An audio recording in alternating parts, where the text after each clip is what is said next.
Are you Sigurd Drenger? Igor! Eivor.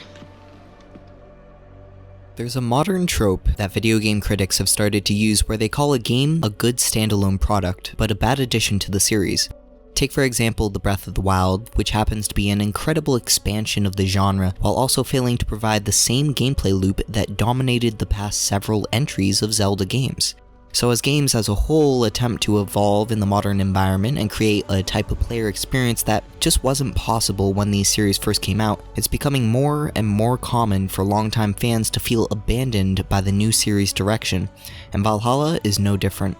As the third installment in the new RPG-based Assassin's Creed trilogy, Valhalla represents the best iteration of the new gameplay styles developed by Origins, but some of the downsides for this system aren't so easy to just ignore. Instead, Valhalla put in a lot of effort to play on old nostalgia with several nods and references to the earlier games in both tone and mechanics that do a lot of good to smooth over the rough edges. The only problem with this is the fact that it might take you over 40 hours to even start to appreciate some of the finer elements and secrets in the new design. I just spent 141 hours of my life playing through the Assassin's Creed Valhalla main story twice, as well as collecting all of the wealth, mysteries, and artifacts on extra hard difficulty. Considering that meant that I felt motivated to play nearly 12 hours a day for 2 weeks straight, Valhalla represents a certain level of obsession with a game that I don't normally get to see from a day-to-day release. Now, all the 140 hours that I put into the game weren't the best experience, as I certainly hit several ups and downs along the way, but after 2 full playthroughs I finally feel comfortable enough to do a deep dive into all the systems in this grand and mysterious game in a way that most short reviews just aren't able to touch on with their limited experience. I've heard some reviewers say that the game is too long, despite the fact that you can beat it in 25 hours if you really want to. I've heard reviewers say that the game is too easy, despite the fact that nearly everything in the game can one-shot you if you don't know what you're doing.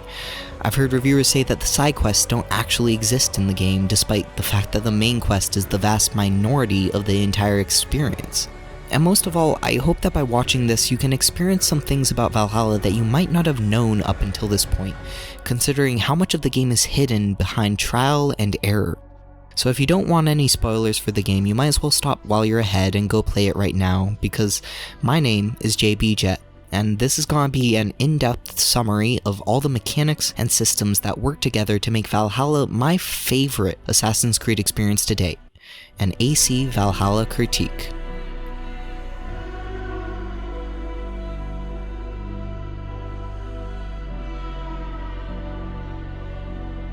Before I even address anything else, I have to mention the bugs and problems that have littered the early launch of Valhalla. Over both playthroughs I encountered at least 20 hard crashes with at least one every 10 hours, which is thankfully not as bad as the problems that other people have been experiencing. Some people are getting corrupted save slots, merchants they can't talk to, important cutscenes that won't trigger, and a host of other problems that I hope the Ubisoft team will be able to fix over time as they get more and more patches out for the game. So while the crashes never really set me back any longer than 5 minutes or so at a time, there was a period of a couple days near the release where the game would lag terribly, even on the lowest graphic settings. A problem that eventually resolved itself, but something I wanted to bring up in case you noticed the fact that some of the gameplay clips just don't look nearly as good as others. Otherwise, the litany of quests I couldn't start, quests I couldn't finish, cutscenes without actors in them, and general graphical bugs was an almost constant experience that will obviously upset some players more than others. On my part, I was able to accept them as the quirky stuff that seems to happen in almost every open world game of this nature, but when you factor these problems into a quest design that relies heavily on puzzles, I hope that most of these things will improve over time as the developers continue to support Valhalla for the sake of future players. So as I began this critique, I made some serious claims about the failures of several reviews that I experienced over time, with one of the oddest complaints being about the length of the game, which seems to be a distinctly reviewer-based problem. If you actually enjoy playing through a game, a matter of length shouldn't be a problem since you just get to experience more gameplay that you have fun with. So this mostly seems to become an issue for reviewers that put themselves onto a tight schedule in order to get out content as fast as possible. To make this even more interesting is the fact that you can easily beat the game within 45 hours on your first playthrough, and even push the main storyline experience down to around 25 hours of gameplay on follow-up playthroughs, once you know the path of least resistance. Those players that may have made claims that the main storyline lasts between 60 to 80 hours have obviously confused some of the side quests for the main quest in their playtime, since the game actually doesn't do a very good job of explaining exactly which parts are mandatory. See, in the marketing for Valhalla, I was fascinated by claims that you could make your way through the main story without interacting with any side content at all, and my first playthrough is a testament to that fact, as I abandoned doing any optional content after the first 10 hours of the story or so. Now, as a result of this, I was nearly constantly underleveled for every main quest in the first playthrough, which resulted in an incredibly difficult experience my first time through. Even the standard troops could kill me in 2 hits or so, and boss characters in particular seemed to kill me if I even made the slightest mistake on normal difficulty, which meant that I never really understood why reviewers were saying that the game is too easy until my second playthrough. See, the power system that the game uses instead of levels is a two-edged sword that can be really hard to figure out until you've experienced the game from both sides of the equation. For starters, you gain 2 skill points every time that you gain 1 experience level, which can then be invested into an expanding web of a skill tree which grants raw stats and certain abilities at the key node in each astrological sign. Your power is then equal to the total number of skill points that you have invested into the skill tree, which makes it really easy to assume that your actual strength is related to your power level in order to make easy comparisons to other games. Except that AC Valhalla doesn't quite work like that. In most other RPGs, you earn raw stats with each level up, but in Valhalla, you only earn the raw stats through skill points and items, which makes the growth curve much more linear over the course of the game. So the good part about this is the fact that it makes high-level sections at least possible at low levels, since the growth curve isn't exponential over time. The bad part is that the power system seems to expect you to specialize in certain playstyles on the harder difficulties without necessarily giving you a good option on how to do so. Frankly, the power system is so ambiguous that I only truly started to understand the implications it had on the game after 2 full playthroughs and about 100 hours of gameplay, because at first glance it does seem like it's supposed to be your bog standard leveling experience. You gain a few points and invest into the trees in one of 3 directions that roughly translate to combat on the red side, ranged on the blue side, and assassination on the yellow side. After a few levels, you pick up a keystone node that grants you a more unique perk than the typical raw stats that you earn at all the other nodes, such as allowing you to see enemies while stealthed, or curb stomp enemies when they fall down. But then it complicates the system by placing the stat nodes almost randomly across the entire tree, with several ranged nodes outside of the blue area, assassination nodes outside of the yellow area, and melee damage nodes outside of the red area. I understand why they did this, to make sure your character is well-rounded for any challenge the main campaign throws at you, no matter how you build your character, but it also lends a certain level of ambiguity to the power system. Instead of picking nodes due to the raw stats that you want to try and get the most out of, most players will start using their skill points to focus down the key nodes that give perks that support their playstyle. After all, the ability to regain any health that you've lost on hit can be pretty groundbreaking for your playstyle, or getting the ability to slow time on a perfect dodge so you can punish the enemy on a failed attack. The only problem with this is that the game hides all the key skills and nodes behind a fog of war as you slowly explore the skill tree and reveal the nearby areas. So even if they did this to limit the overwhelming nature of the skill tree when you first open it up, it also results in several players being unaware that key nodes for combat are locked behind several different directions around the skill tree. Add to this the fact that several of the skills, like recoverable arrows and auto loot on melee kill, don't always work as intended, and it becomes incredibly easy to build your character in suboptimal ways, since everyone around the game keeps calling combat so easy you don't even have to think about it. So for those people that decide to do all the side content first and play on easier difficulties, then yes, you can absolutely crush your enemies with ease once you have more than double their power level. On the flip side, if you're a player that likes to tackle things on the harder difficulties at the appropriate power level or even underleveled on normal difficulty, then be prepared for some incredibly hard fights as you either learn how to cheese the game or play absolutely perfectly. As a result of this, my first playthrough of the game gave me a deep appreciation for the new combat system with its high highs and low lows that the developers were only just barely able to keep together with a couple of band-aids that gloss over the major problems. In summary, every enemy attack is marked by either a yellow cue that tells the player that it is blockable, or a red cue that means that you can't block it and must dodge out of the way. So in order to try and encourage players to block the yellow attacks instead of dodging everything, if you press the block key at exactly the right time, you can parry the enemy, causing them to stagger and take lots of stun damage. This stun damage is actually a separate yellow bar that you can see over an enemy's health bar that will allow you to do an extra damaging stun attack that outright kills enemies on lower difficulties and does significant damage on higher difficulties. Altogether, it plays somewhat similar to the Sekiro game, where you slowly learn how each enemy attack pattern works and develop strategies to defeat them, like the fact that you can only hit the spear enemies with regular attacks twice before you need to use another heavy attack to counter their guard action. On the other hand, Valhalla has some mechanics that are technically revealed during the introduction to the game, but you might not understand how important they are until you are much further into a playthrough.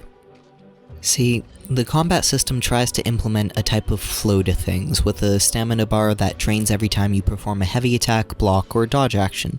So if you happen to gloss over the small tutorial on the mechanic where it tells you that light attacks will regenerate stamina if you land a hit, combat will feel choppy as you unleash a flurry of heavy blows only to wait until your stamina regenerates again. Instead, you're supposed to be using your heavy blows to break the enemy guard and stagger them, then use your light attacks during the opening to regain stamina, only to break their guard again as they enter the next animation sequence. Ultimately, this ends up looking beautiful once you develop more experience with the game and all the different enemy types, but until you reach that point, there's a chance that you will die over and over as you fail to stun lock enemies or dodge the one-hit KOs that only take a couple of frames to whip out at you. To give you a better impression about the difficulty, out of the entire time I spent on the game, I spent a total of 5 hours just dying, most of which were in the first 60 hours of gameplay as I learned how to deal with the system on the whole. That's 5 hours of me crushing my head against bosses along the main storyline that can drain your life from full to zero in a matter of a second if you get caught into a stun lock, which also happens to be one of the most confusing parts of the combat system.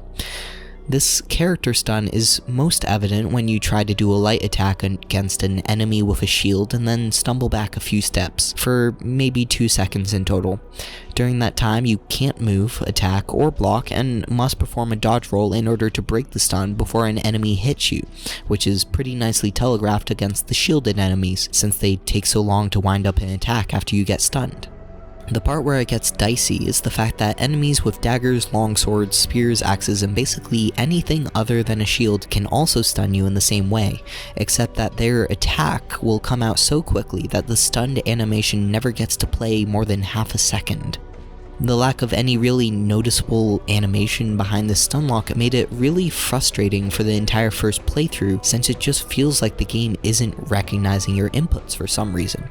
I knew I was pressing the parry button when these attacks were coming through, but I genuinely wasn't sure if I just had the timing wrong for some reason, or if there was a bug with input delay on the gamepad. Was the game designed so that enemies got an automatic hit if you attacked the enemy during a block phase? The answer was obviously that I was getting stuck in a stun lock, and I simply didn't have the context clues to understand that that was the case. Maybe this means I'm just bad at the game and I should have noticed what was happening several hours earlier, but if you only have 16 frames, or 2/3 of a second, in order to react to this stun before the enemy hits you, it can make this a really hard thing to learn if no one is telling you about the fact. Now, it's very possible to react to a stimulus this fast, since the average human reaction time is 200 milliseconds or 1/5 of a second, but that only applies if you actually have the knowledge of what to do ahead of time, especially when the animation for your stun character isn't particularly obvious in the 16 frames that you get to see it play out before getting hit again. As such, there was a period of time for several tens of hours where I honestly believed that there were some defensive stances where the enemy would always get a guaranteed attack in if you touched them during that phase, because I simply didn't know better. This was supported by the fact that certain enemies, like the skirmishers, enter an invulnerable phase where they will dodge every single attack that you throw at them, even if you make contact with their hitbox, which enforces the idea that there are some periods of time where you're just expected to wait to parry or dodge the enemy instead of going on the offensive. So if there was anything I would like to know going into the game, it's the fact that there isn't a single attack in the game that's impossible to avoid with good play. So if the parry action just doesn't seem to be working, then you've probably encountered a hidden stun lock that you need to dodge out of. Once I was able to learn these lessons, learn how to manage my stamina bar with a mix of light attacks and heavy attacks, learn how to dodge through hidden stun locks, practically memorizing the enemy combat patterns so that I could punish any openings. Once I learned how to get good, then I finally started to enjoy the combat system and all of the tiny cues and mechanics that are hidden behind the scenes. But if the combat is so hard and took me close to 60 hours to even understand half the mechanics, then why are reviewers calling it so easy? The fact of the matter is that Valhalla obscures a lot of this mechanical difficulty behind a heavy-handed stat system that many longtime RPG fans will recognize as the integer system as opposed to a percentage-based stat system. It's hard to really notice it at first glance, since the damage that you do on each attack almost feels like a roll of a dice between certain bands for each weapon. But when I go from power level 0 with 50 attack power to power level 400 with 124 attack power, my attacks roughly do 70 more damage per hit, going from 12 damage to 80 damage on a light attack.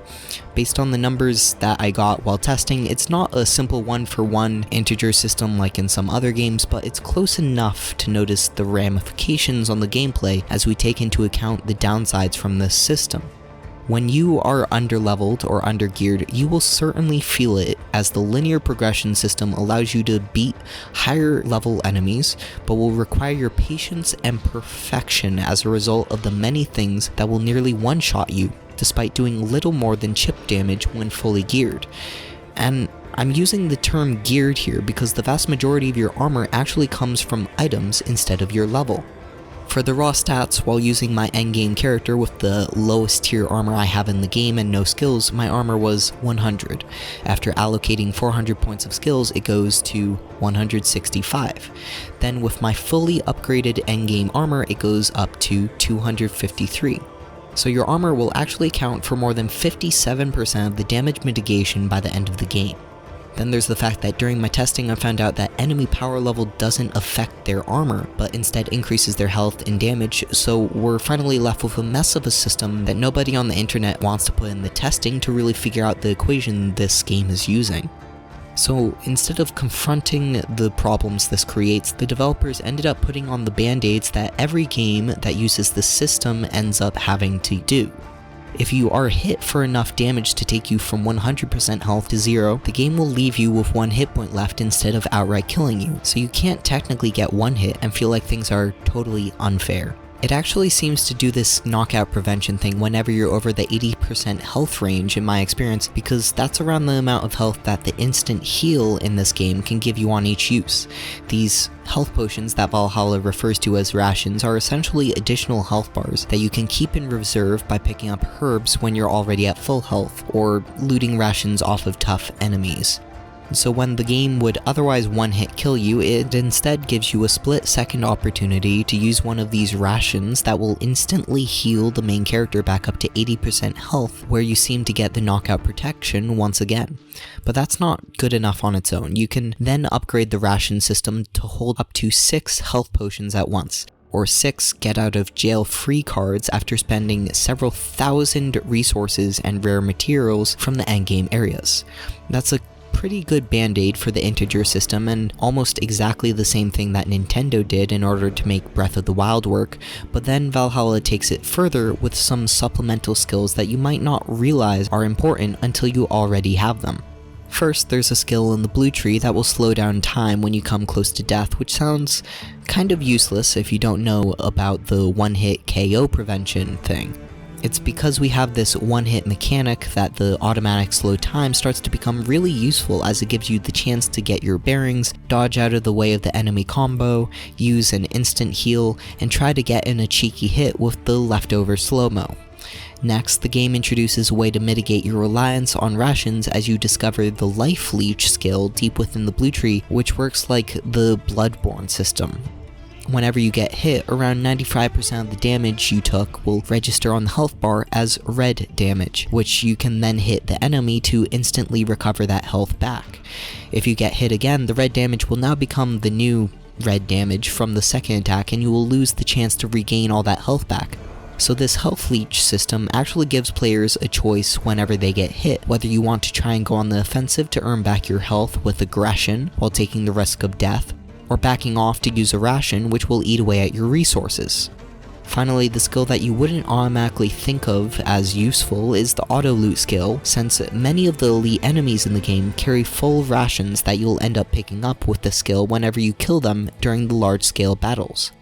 This means that with many of the harder enemies in the game, even if you have to use 1 or 2 rations during the fight, you'll automatically pick up the resources to keep going at that same pace as you get deeper into the combat sequence. So when every enemy has the capability of draining your life in 1 to 2 hits, these band-aids end up becoming genuinely important mechanics that I had to keep track of in the back of my head when I played through the first time on normal difficulty, and certainly so on the hardest difficulties.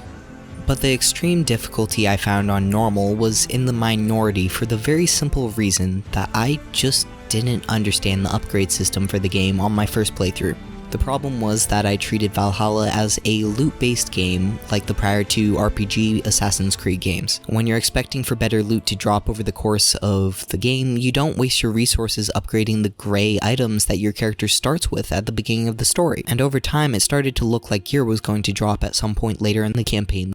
I got a cool axe that caught on fire and a shield that gave me fire damage, so why wouldn't I think that the main campaign would award me better armor to replace the greys that I started with? Except that that never happened, and I ended up using that grey set throughout my entire first playthrough from a misplaced min-maxer type of mindset.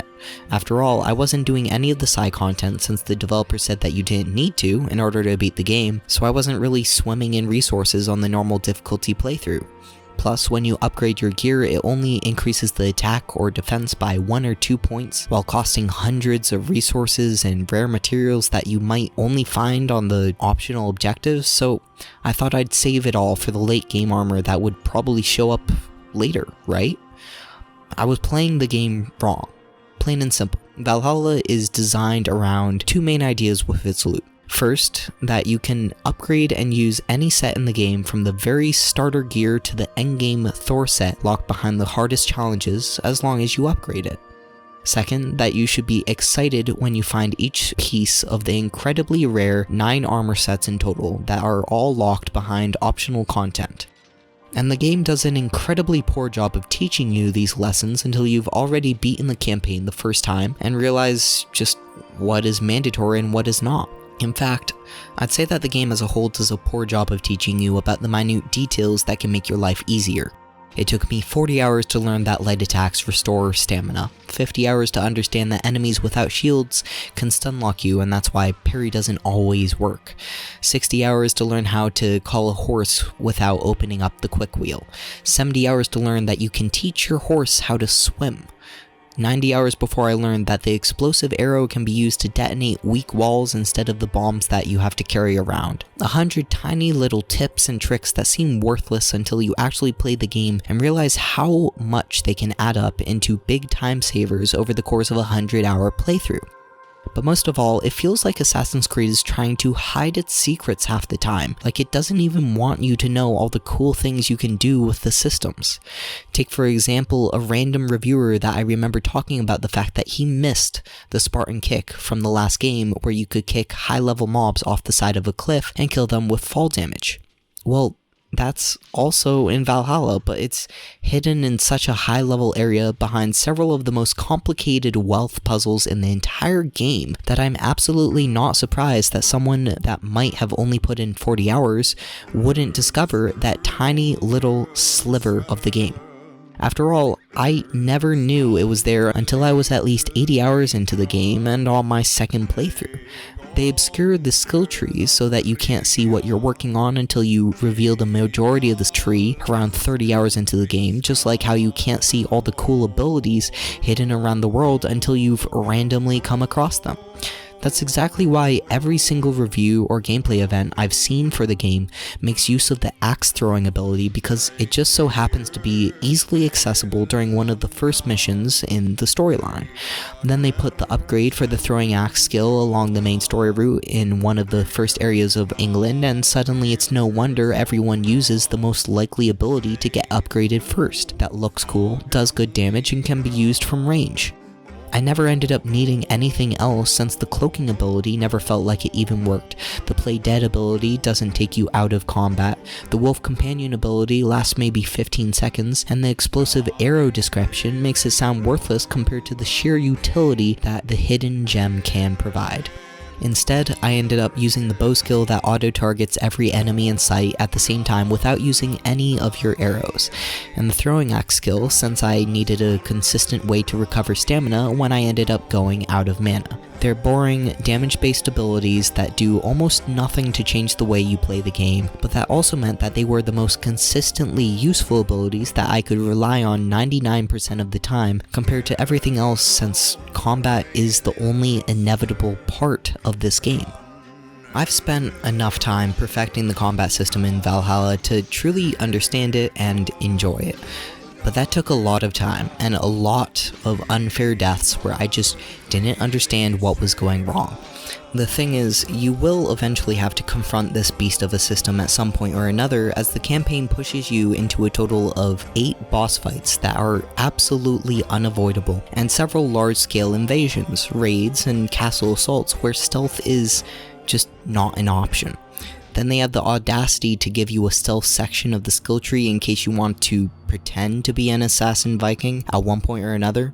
So stealth is sometimes an option, but combat is always an option. And that means that anyone that thinks that they can just throw all their points into stealth might feel a little cheated by the system.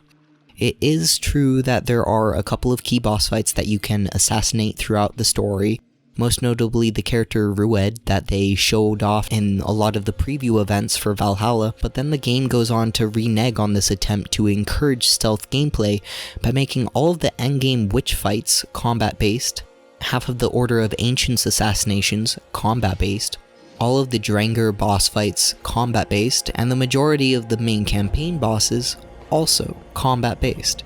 Stealth options are the exception instead of the rule, and the first step down the slippery slope that makes the game fail to give you the impression you are playing as an assassin. I'll address this failing in more detail during the campaign overview, but the only thing that seems to encourage stealth gameplay is the fact that you can one-hit kill any enemy in the game as long as you succeed with the timing minigame. Once again, this is a factor of the game that many people might not even know about, since the stats seem to guide you into the wrong direction, but there's a skill fairly early into the stealth tree that allows you to assassinate elite targets if you happen to sneak up on them. Simple enough, but the way the stats work with all of the assassination damage nodes and the red bar above your target's head, it's easy to assume that this will only be strong if you spec heavily into the stealth tree. Instead, if you have the capability to hit the timing right on the sliver of orange on high-level enemies, then you will suddenly be able to one-hit KO any enemy in the game, including the elite guards in the highest level area on the map. So my second playthrough on the hardest difficulty ended up using stealth and assassinations more than the game ever seemed to really want out of me, as I tried tackling things from a different angle than usually expected. On this playthrough that you'll be able to recognize by the red hair and the golden fully upgraded gear, I stopped the main campaign as soon as I made my way to England in order to complete every single side quest on the map that didn't involve combat. So with the liberal use of the one-hit assassination mechanic, I was even able to complete the vast majority of the quests in the power level 340 area by assassinating all the elite guards that had keys to chests or were holding the wealth on them. It was like an intense game of cat and mouse where both the enemies and I knew that if one of us caught the other side, it would be a one-hit kill at the end of this stealth exercise. So however much I knew this wasn't what the game was really built for, those handful of hours spent exploring areas way out of my league were some of the most fun I had in the entire game, since that's the only time stealth actually has a chance to shine. But even on this alternative challenge run through the game, these moments were fleeting, as the vast majority of the time was just spent riding my horse in between points of interest to participate in a puzzle of some type before going on to the next one. AC Valhalla divides its optional content into 3 main categories between wealth in yellow, mysteries in blue, and artifacts in white. Wealth is pretty self-evident, as you find either a piece of gear, an upgrade material, or a new ability on the other side of some type of puzzle. Each one should take 2 minutes or less if you know what you're doing, although the puzzles might take you a lot longer if you don't know all the tricks that the game likes to play on you. These puzzles generally mean that you either have to go find a hidden entrance, shoot the lock off a door through a window, find a key in the nearby area, blow up a weak wall with bombs, break your way through a wooden door or crates, finding the right piece of terrain to jump off of, or pulling some crates out of the way. So while they are all technically unique, once you start to understand the tells and cues for each puzzle type, they progressively get easier to figure out over time, and I never really had to look up a guide for how to do any of them. Next we have the white artifacts that encompass the Roman mask collectibles, corrupted talismans to destroy, treasure maps and Viking sagas to pick up, and the dreaded tattoo designs that you'll have to do some parkour chase sequence before you can catch it. Out of all of these artifacts, none of them feel particularly rewarding or important in the grand scheme of things, and will be the first thing I would tell new players to ignore if you don't want to pad out your game time. The floating tattoo designs in particular feel like they do nothing except draw attention to the relatively lacking free climb system that the designers decided to use for Valhalla. You can climb almost everything in the game except for icy walls, wooden logs, and a half dozen other things that will randomly not let you climb them and break a puzzle too easily. On the bright side, this gives you almost as much freedom as Breath of the Wild without any of the stamina requirements, despite the fact that there's already a stamina bar implemented into the game. In practice, however, it kind of just made parkour a bit of a chore, since everything in the entire world can be scaled by holding A and pressing forward until you reach the top. I stopped viewing mountains as a challenge to figure out how I was going to get up them, and instead viewed them as a 60-second time sink where my mind was going to go AFK as I scaled the cliffside with no real interaction to speak of. So while the free climb ability is both simple and utilitarian, I found myself wanting the advanced options from the parkour systems in the old games. There's not even a side jump anymore, which could have been used in more than a couple of situations to otherwise break puzzles that require you to move things around in an awkward minigame. So if the developers didn't want you going up a specific piece of terrain, there's no way you're getting up that terrain unless you figure out the puzzle. The parkour doesn't allow the player to develop any individual skill or system or even feel control over the character, as you repeatedly just jump almost randomly if you happen to hold your sticks in only slightly the wrong direction. And that's about all I can say for the parkour. The game is focused on puzzles more than this climbing ability as the main challenge for the game. Sure, you'll have the opportunity to encounter several puzzle dungeons and animus anomalies as we start to veer into the territory of the blue mystery points, but even those parkour-centric areas are focused on the puzzle aspects of the game. In the animus anomalies, you'll redirect beams of light in order to trigger the right platforms that you will jump across. Or in some of the more demanding anomalies, they might even implement some timing problems where you can't jump across the gap until the red disintegration field has moved out of the way. It's honestly so basic that the puzzles in these anomaly sections are only slightly more riveting than the free climb system. Likewise, the puzzle dungeons and bureaus fail to implement parkour at all, as you're more concerned with finding the hidden bombs to break a wall, moving rocks around to jump across gaps, shooting down ladders and crates that were blocking your way, and throwing your infinite supply of torches into poisonous gas clouds in order to make them burn up. If you think that a lot of the game seems to be about puzzles, then you've seen nothing yet, as we're about to make our way into the brunt of the mystery section and all the different things to ponder. There's an invisible symbol puzzle that you'll find at each of the key ritual points like Stonehenge, where you'll have to stand in a very specific spot in order to put the picture together. There's the magic mushroom quests where you'll eat psychedelic mushrooms, then get confronted with a puzzle that asks you to pay attention to your surroundings. This is usually simple things like lighting the fires of the female statues and not the male statues, or going through the doors in order of how many crosses are next to them, but they throw in enough white noise to make these clues at least a little interesting to figure out. Next we have the stone cairns that ask you to stack rocks up to a certain height using the clunky interface that makes me feel like I'm playing the old black and white games once again. You've got altars that you have to leave certain materials at, like rabbit tails or fish heads, in order to make you go hunting for a little bit. There's a rap battle minigame where you have to match the rhyme and rhythm of your opponent in order to improve your charisma. Then you've got the handful of boss encounters that fall under the mysteries category, like the legendary animals, the magic-based sisters of Larion, and the 6 mighty Drengers that wish to find death by battle. Finally, a fair number of the mysteries throughout the world seem to take the form of these dialogue interactions as you meet random people along your journey. I have to say that a lot of these stories are pretty charming, as you find references to Winnie the Pooh, Worcester sauce, and Robin Hood, although these wide and varied events often led me into some terrible bugs that didn't resolve themselves until the first major patch came out. The vast majority of your enjoyment for these side events hinges on the comedic charm that straddles the lines between irony and slapstick humor that's going to be hit or miss with every new situation.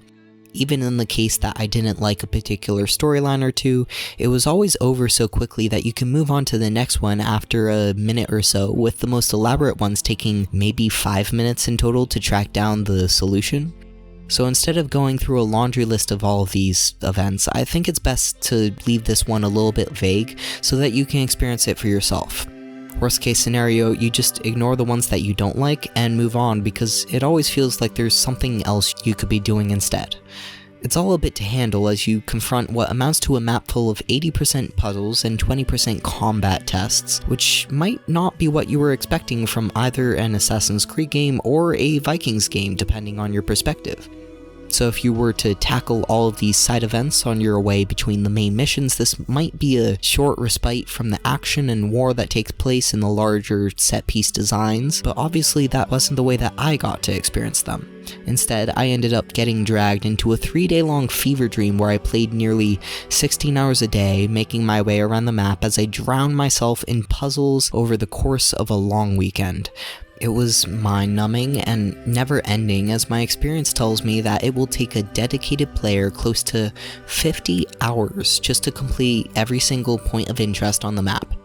But it was also oddly rewarding. Every piece of gear, every ability, every upgrade resource, and more than half of the skill points and player levels are locked behind the optional content for you to grind through. To top it all off, the sheer variety of combat and puzzle types on offer also allows the player to feel like they're exploring different areas where you never really know what's around each corner. The 5 minutes you might spend on the larger puzzles are less common than the 60-second long interactions as you rush through the map in a blur where the dopamine flows through your system in tiny little hits after you spend less than a minute's journey by horseback on your way to the next bite-sized piece of content. All the while, you're slowly working your way into all the resources and experience points that I know are incredibly important for making the combat easier, especially on the harder difficulties where the initial grind can make the rest of the campaign feel easy compared to a normal playthrough where you're underleveled. Frankly, it's fantastic, and both the incredibly stat-based combat system and the short nature of the side content combine in order to make this one of the most rewarding gameplay loops in the entire game. Now that we've covered how to actually get all the resources in the game, I have to touch on the nature of the loot system just a little bit more in depth, and the nefarious nature behind things as you start to see the endgame loot system that they've built for this thing. First things first, there are 2 systems at play with gear that interweave with each other over the course of your experience. You can level up your gear at any time from your inventory using pieces of leather and iron that you will pick up from broken iron deposits and animals that you can hunt across the world, although you will pick up the majority of your resources through the small chests behind hidden puzzles and raider camps. These chests will show up as minor yellow dots on the map that don't count towards the map completion counter on each area, but will reward you around 20 to 30 resources per chest in the starting areas and several hundred resources in the endgame areas. Along with the iron and leather resources, you might end up finding some random fabric or titanium pieces along the way that are used to upgrade your rations bag and gear respectively.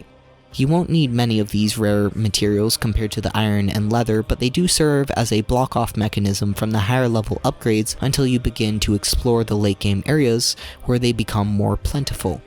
The other method the game uses to prevent you from leveling all your gear to max at the beginning of the game is the method you use to upgrade item rarity and unlock more leveling blocks for you to use the resources on. This item rarity system can only be adjusted at the smith in your settlement, where you'll have to bring a very specific set of carbon, nickel, and tungsten ingots that come from the early game areas, mid game areas, and end game areas respectively. This system will also unlock more rune slots that allow you to put magical gems into the weapons, as well as upgrading the look of certain gear pieces without actually improving the stats on the weapon until you invest into leveling it up. The part where I think this starts to get nefarious is the fact that it takes around 540 iron, 1350 leather, and 28 titanium in order to upgrade a single piece of armor to the max. Then it will take 2115 iron, 960 leather, and 39 titanium in order to upgrade a single weapon to max. So if you wanted to upgrade every single piece of gear on your character, it will cost around 9045 iron, 9630 leather, and 257 titanium in total. In terms of microtransactions, that's around the equivalent to $30 worth of resources. And over the course of my 100% playthrough, I only ended up finding enough resources to barely level 2 sets to max level out of the 9 total sets that I would like to play around with. And that's just the thing, since more than half of your total damage mitigation comes from the level of your armor sets, it's almost mandatory to upgrade a piece of gear to max level if you really want to use it comfortably on the harder difficulties, which is where I think you'll find most of the longtime devoted fans of this game. Is this mandatory content to beat the game? No. And you won't even realize this is an issue until you've already dropped around 100 hours into the title, but the fact that these microtransactions are here and that they bring up these questions in my head isn't necessarily something that this game's biggest fans should have to worry about. To make matters worse, I could see the problem becoming even more pronounced in any DLCs they add to the game, since players just won't have the resources to upgrade any new gear enough to become useful without pushing hundreds of hours into the game or using their wallet. The first nail in the coffin is the fact that the sheer demand of resources for these upgrades just isn't fun to deal with when you find the late game gear sets. Thor's set, the endgame gear that you can't even complete until you've already beaten the game, only comes half upgraded, meaning that I would have to spend several thousand pieces of leather and iron in order to get the endgame gear up to the same standards as the gear that I've been using for the last 50 hours of the extra hard playthrough. So instead of using real world money or tracking down the endgame minor wealth chests for resources, there used to be a third option of using the betting, fishing, and merchant systems to develop an infinite amount of resources and cash. It worked by repetitively completing the drinking bets in order to earn almost infinite silver, or the alternative of grinding fish in one of the shallow ponds in the game. But as I go back to check on these unique areas that I had heard about on the most recent patch, it seems like Ubisoft is intentionally removing these areas, these efficient grinding opportunities, and forcing players to go out into the world to murder bandits for petty cash. So while I think that the game was developed with the intention of making this a rewarding grind during the main campaign, during the post-game, this just feels like a money sink in order to use all the cool endgame stuff that I just unlocked. This won't end up affecting me personally as I move on from the game, most likely to never look back, 100%ing the game in its base state, but that doesn't mean that it isn't an important discussion to have for someone that might not feel like the game is really done until every single piece of armor is fully upgraded. I know those people exist because I'm friends with a couple of them, and I know that they'd like to be forewarned that a somewhat unfair grind exists at the end of a game if you want to truly try and get the most out of everything you unlock over the course of your experience. Otherwise, this also brings to mind the weird nature of the merchants in the game, and the weird fact that they all share the same inventory. Not only do they all sell exactly the same weapons, haircuts, decorations, and resources, but if you buy out a stack of resources from one merchant, it won't be available in the next merchant until they all have a chance to restock. Then, unlike almost any other game with a large dependence on resources, the merchants won't restock their wares on fast travel, but instead wait until a certain period of time has passed, meaning that there's no easy way to simply turn all of your silver into large quantities of leather and iron. In layman's terms, this means that I would personally recommend that anyone new to the game start to buy out the entire stock of iron and leather every single time you encounter a merchant over the course of the game, because using this method I was able to turn the copious thousands of silver that you won't be able to easily spend during the post-game into thousands of raw resources that still weren't enough to fully upgrade 2 sets of armor. On the other hand, this system will allow players to attach themselves to their favorite armor set early in the game and ride that look throughout their entire experience, but this system unfairly punishes players for investing heavily into the early game gear sets if they end up finding something else they like better by giving them a choice between hours and hours of grinding or the copious use of a credit card. Of course, the problem only gets worse when we take into account the incredibly large number of weapons that the game ends up giving you, as most weapon types have at least one iteration per gameplay style based on the Boar, Wolf, and Raven clans. This is actually pretty important since some of the strongest skills in each skill tree are the raw stat increases to each piece of gear from a single type. That will make most players want to stack all of their items under a single clan type, at least until you get to the late game where everything is unlocked. But with all of these weapon types and the restrictive amounts of resources it takes to level each of them to max efficiency, it's most likely that new players will try out each weapon for a short period of time before settling on a certain playstyle they like most, leading to one of the most fun experimentation periods in the entire game. The spear feels distinctly defensive in nature, while the axe focuses on pure damage, and the flail is a bit unwieldy, but strong if you can get the slow attacks to actually hit the enemy. I personally ended up falling in love with the hammer, that seems to focus on the stun damage mechanic in the game that let me do stun attacks, knock people down, and curb stomp my enemies for heavy finisher damage with more frequency than any other weapon type in the game.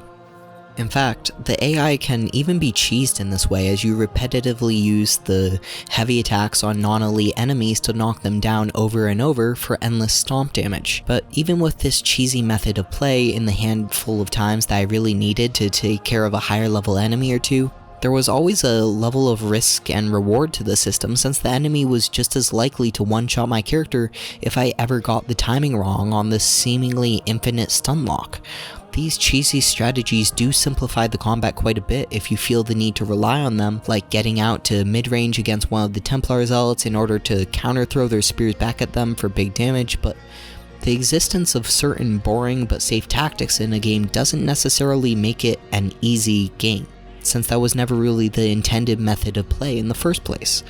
From the focus on fluid combat, to the dodge versus parry system, to the story beats that force you into short-range boss battles, to the marketing for the game that encourages you to fight like a Viking, the expectations for gameplay is that you will enjoy the combat system and put in the effort to actually learn it over the course of tens of hours in the game.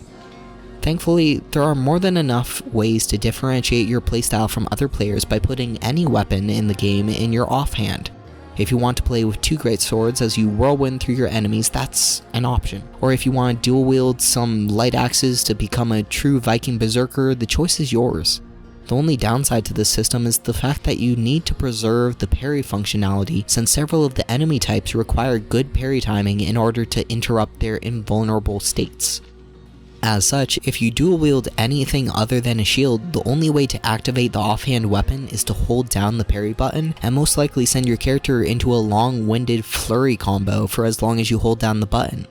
A useful tool when you have a longer than usual moment of opportunity after a perfect dodge or parry, but something I never really got into since I was more focused on the hammer and shield gameplay in order to protect me from stray arrows. Considering the focus on combat that I've given the game, it's no wonder that Valhalla also put a large amount of focus on its combat mechanics through two major systems that it refers to as assaults and raids. Now, the raiding system is a reference to the historical Vikinger namesake, where they would take an English monastery by force in order to steal all the gold, silver, and jewelry for trade. Now, as fun as it sounds to go out with a merry band of 12 Norsemen in a longboat and raid the villages around England, the game then encourages this type of play by locking the resources you will need to upgrade your home settlement behind the monastery walls. So you wash up on enemy shores, storm the garrison, break down some heavy doors, or make your way in through the windows to attack from above, then help your followers open the two-person chests that are glowing in gold. And at first, all of this seems really cool, at least to me. Some of the raids give you additional options like opening cages full of Norsemen to join your side of the battle, or throwing explosive barrels to unlock a hidden passage deeper into the monastery, granting even more depth to an already interesting system. Except that it doesn't always work. The number of times I blew into my horn only for my crew to refuse to leave the boat was infuriating. Then there's all the times that my crew would refuse to help me open a heavy door, all the times my personal bodyguard would just stare at me as I struggled to open a heavy chest that they obviously just didn't want to put the effort into. All the times my weapon would cause the enemy to unleash a poison cloud that would also damage the nearby civilians and cause me to restart the whole raid again as I desynced. All the times I would get 10 minutes into the raid and almost finish the combat sequence, only to die to another one-shot mechanic and start the whole raid over. 80% of the time, the raiding system was fun and easy to complete, but the 20% of the time where things just didn't work out were enough to make me never want to do another raid again by the end of my second playthrough. To make the raiding system even worse, even after completing every single raid in the game, along with 100%ing all of the collectibles on the map, I still didn't have enough resources after 87 hours of play to fully upgrade the settlement. See, I would have to do another couple hours of grinding random minor wealth chests in random mercenary camps around the map to finally make the last couple thousand supplies that I would need to complete the last 2 or 3 buildings at my home base and finish the game. So, as much as I want to put in those last couple of hours of grinding in order to finish the last couple upgrades, the fact that the raids won't even give you all the materials you need in order to accomplish their purpose of being in the game is frankly insulting. I had actually completed the upgrades on every single building in the settlement that actually serves a mechanical purpose by the time 25 hours had passed on my second playthrough, with the remaining buildings adding a small buff to the feast mechanic if you ever decide to use it. The thing is, by ringing this bell in the middle of town and calling a feast for the temporary buff, it gives you like 3 armor and 25 max health, while also costing silver in order to activate the system. Silver which I would obviously prefer to use on buying resources so that I could try upgrading my gear, which meant that I never ended up using these feasts for more than 1 or 2 instances just to see what it does. And honestly, the rest of the settlement isn't much better as you invest resources into a shop that allows you to change your tattoos and hair, despite the fact that you could do that in the tutorial section of the game. A shop to buy and sell items at, like you can do in any other city. A barracks that allows you to customize the look and name of a single companion character to follow you on raids, but the only way you can adjust the way they look is by hitting the random button. A shop to exchange fish for rare items or hunting trophies in the same way, a shipyard to change the details on your longboat, or an assassin's bureau where you can talk to your friend Hytham about the Creed. It's also boring and tame that I can't help but think that Ubisoft could have done much more with the settlement system than they actually did. I recognize that Assassin's Creed is primarily an action game where people might not want to deal with management systems, but even the manor upgrade system from the Ezio trilogy is a step up from this in my mind. This is just another instance in a repeating pattern of systems in the game that feel like they got the 90% solution to a problem, but just stop short of greatness. And while I still love the game in spite of these flaws, they do need to be acknowledged since not every player will be able to forgive the weaknesses that the game creates for itself. Perhaps one of the most striking examples of this weakness is actually the assault system that will become mandatory at several set-piece moments throughout the main story. See, these assaults typically happen whenever you attack a castle or a fort of some type where you have to join a group of soldiers as they guide a battering ram to a large gate, use firebombs to blow down the weak barricades, pulling up a set of portcullis, and shooting down the links on a drawbridge in order to progress through the keep. And in all of those circumstances, killing the enemy soldiers is purely an optional side attraction that you can partake in if you want to pass the time, I guess. The path of least resistance means that every single assault can be completed in 5 to 10 minutes as you simply run through waves of enemy soldiers, tag a couple of objectives while taking the hits with the ration system. And as much as I want to like this system with grand battles between the Danes and the Saxons, when you step back a bit and look at the grand scope of things, this is just another set of puzzles. Man the battering ram to time your attacks in between the defensive oil fires.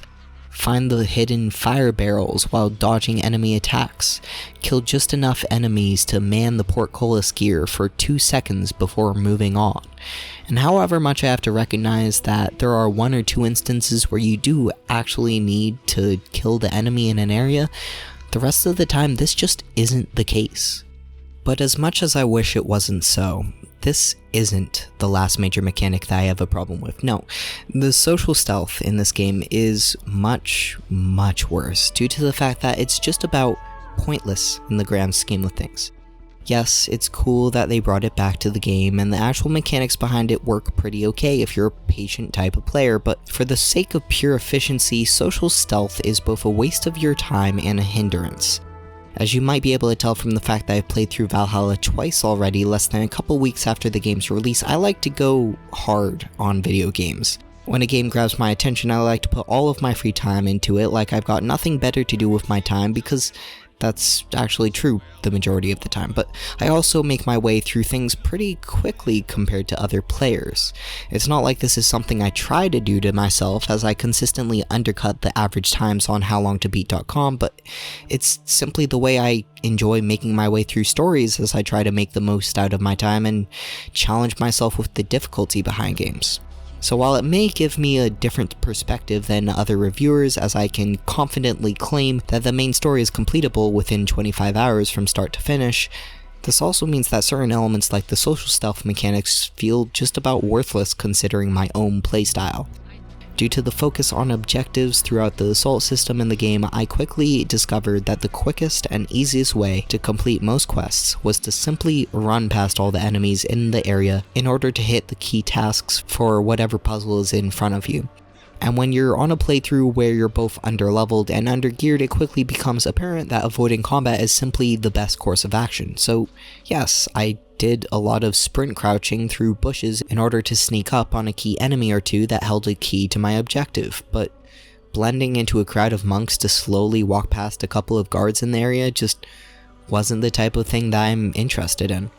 Thankfully, the one tail the bad guy mission in the entire game is so easy you don't really even need to participate with the social stealth system as a whole. And the vast majority of the assassination missions in cities allow you to just prowl across the rooftops, so even if sitting on a bench was an option to avoid guards, I never felt compelled to do so considering there are no synchronization objectives that require you to reach a target without getting spotted.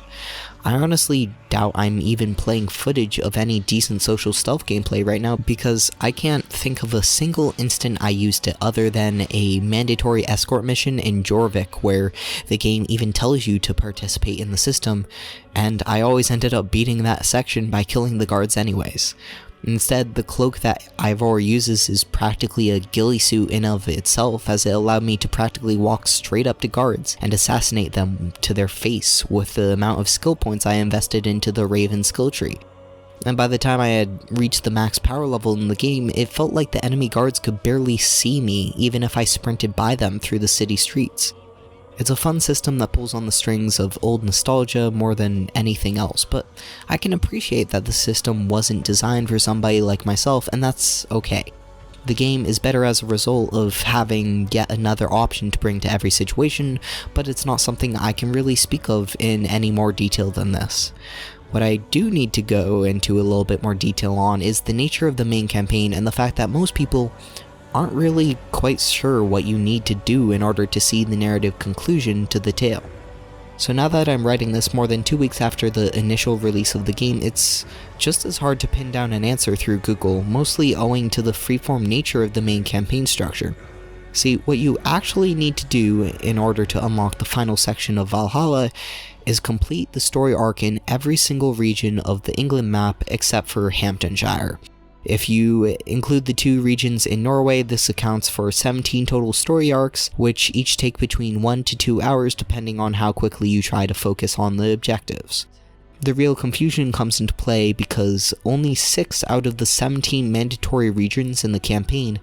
actually have anything to do with the main storyline, which I'll be referring to as the Sigurd arc. Instead, the rest of these regions end up feeling like random side quests as you go trick-or-treating, teach a boy how to fish, help a couple get divorced, and plan a funeral. I'm not even kidding. These sequences are each in the game and mandatory content to see the ending cinematic, which makes it no wonder why I was so confused what I was doing on my first playthrough. In addition, there's even a total of 4 optional regions that you don't even need to complete for the main campaign as you journey to America and eat enough shrooms to enter the realm of the gods for the mythological sections of the game. It's this uncertainty that Valhalla meanders along, where you're never quite sure what you're actually supposed to be doing, that makes the game feel like it's too long for most players, because the open-ended nature of your interactions with the game world breaks up what is otherwise a fantastic storyline into a choppy mess where nothing feels like it's happening. If you made it through the entire mechanics section of the critique to get to this point and still haven't played the game, then now's the perfect time to stop and experience the story for yourself, because we're about to get hot and heavy with spoilers as I try to tackle the narrative consequences of the story. We'll be following the perspective of a female Viking named Eivor, although you do have the opportunity to play through Valhalla while looking like a man due to some story reasons that won't make much sense until much later. Now, Eivor is a member of the Raven clan, where you start off the story as a young girl and get to watch as your clan allies itself with the Styrbjornsson family, only to fall victim to a raid during the festivities. Kjotve the Cruel ends up killing your mother and father in front of your eyes as you soon flee the battle with the help of a boy named Sigurd Styrbjornsson. You fall off your horse, almost drown in a frozen lake, get bit by a wolf, and time skip past the 17 years as you plot revenge on the man who killed your family. In the meantime, Jarl Styrbjornsson adopted you into his family, making Sigurd your blood brother and closest friend, although we never really get to see the relationship take shape due to this time skip. Instead, we meet up with Eivor as she recoups her losses following a failed raid on Kjotve the Cruel, and you have to get the team back together as the game introduces all the mechanics. You climb up a nearby mountain, synchronize with the viewpoint as you scout out the surrounding area, sneak into the village, fight a boss battle, free your raiding crew, and you'll make your way down to the shore before you set sail and escape the enemy camp, only to return home to Fornburg. So now that we're out of the tutorial section for the game, the main storyline will start to set its hooks as you visit the nearby shaman who sends you through a short dream sequence that is supposed to reveal your fate.